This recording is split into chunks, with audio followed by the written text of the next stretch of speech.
الرحیم ناظرین، ڈیفنس کراچی سے ایک 80 سالہ شخص کی لاش ملی ہے جسے بعد میں شناخت کر لیا گیا، اور وہ تھے جناب لیفٹیننٹ جنرل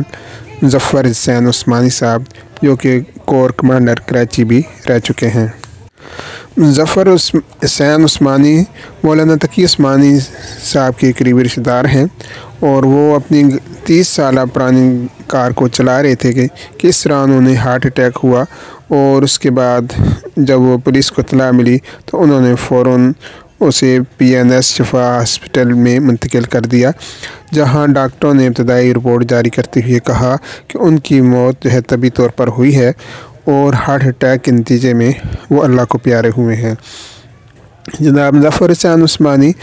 1944 میں مراد آباد میں ہندوستان میں پیدا ہوئے تھے، اور اپنے خاندان کے ہمراہ انہوں نے 1947 میں پاکستان ہجرت کی،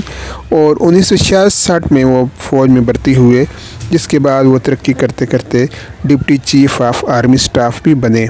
12 اکتوبر کے واقعہ میں وہ جنرل پرویز مشرف کے وہ معتمد ساتھی ثابت ہوئے، اور انہی کی مدد سے کراچی ایئرپورٹ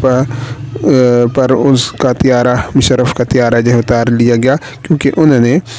کراچی ایئرپورٹ کا کنٹرول سنبھال لیا تھا۔ تاہم یہ دوستی کچھ عرصہ تو رہی، لیکن اس کے بعد کچھ اختلافات کی بنا پر جنرل ظفر حسین عثمانی فوج سے 2002 میں ریٹائر ہو گئے، اور اس کے بعد وہ پھر ریٹائر زندگی گزارے تھے کہ اس دوران یہ واقعہ حال ہی میں پیش آیا، جس میں 80 سالہ لیفٹیننٹ جنرل ظفر حسین عثمانی گاڑی چلاتے ہوئے دل کا دورہ پڑنے سے انتقال کر گئے، اور اس طرح یہ پاکستانی تاریخ کا ایک قائم باب ہمیشہ کے لیے بند ہو گیا۔ اِنَّا لِلَّهِ وَإِنَّا إِلَيْهِ رَاجِعُونَ۔